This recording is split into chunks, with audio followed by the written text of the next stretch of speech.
Hello students, today we will start with interstitial hydrides.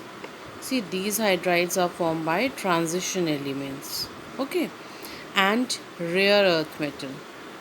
So these two are the categories of the elements by which interstitial hydrides are formed. So if we'll see the preparation, first is by occlusion, means sometimes these metal hydrides are formed when hydrogen it get occluded or it get attached to some other elements at higher temperature or at moderate temperature also. Now electrolytic method, electrolysis, we know that at cathode, if we'll see, the cathode is a negative electrode and hydrogen gas, if it is evolving there, so hydrogen gas it will evolve at cathode. Yes, if we'll make that cathode of some reactive metal, then that evolving hydrogen will combine with that metal to form metal hydride. Yes, so by this method also we can make these hydrides. Now third is by the action of atomic hydrogen. Since atomic hydrogen it is highly reactive, so hydrides of silver and gold they can be prepared by passing atomic hydrogen H only over these metals.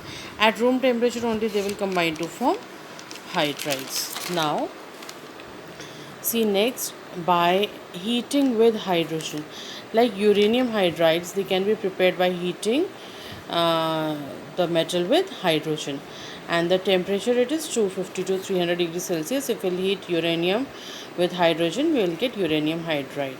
Now properties, these hydrides they are gray or black in color, gray to black, their color can change, and they have metallic luster, means they have shiny appearance. These hydrides they are hard and good conductors of electricity. On heating, when we'll heat that, they will emit out the occluded hydrogen, the hydrogen which is attached to it, and if we'll remove hydrogen from it, it means they will reduce any other substance. That's why they are good reducing agents also. These hydrides they undergo atmospheric oxidation. If kept in open, they can react with oxygen to form uh, they can react with that atmospheric oxygen. Most hydrides they do not react with water, and the temperature is 100 degrees Celsius. Up to 100 degrees Celsius most hydrides are there which do not react with water. Most of the hydrides are decomposed by acids. When they are decomposed by acids, then they have a reducing property also. Their reactivity towards common reagents, if we'll see, their reactivity with the common reagent it is greater than that of the parent metal. If we'll compare the parent metal and these hydrides, then these hydrides will have greater reactivity. Okay, now the next category it is of polymeric hydrides.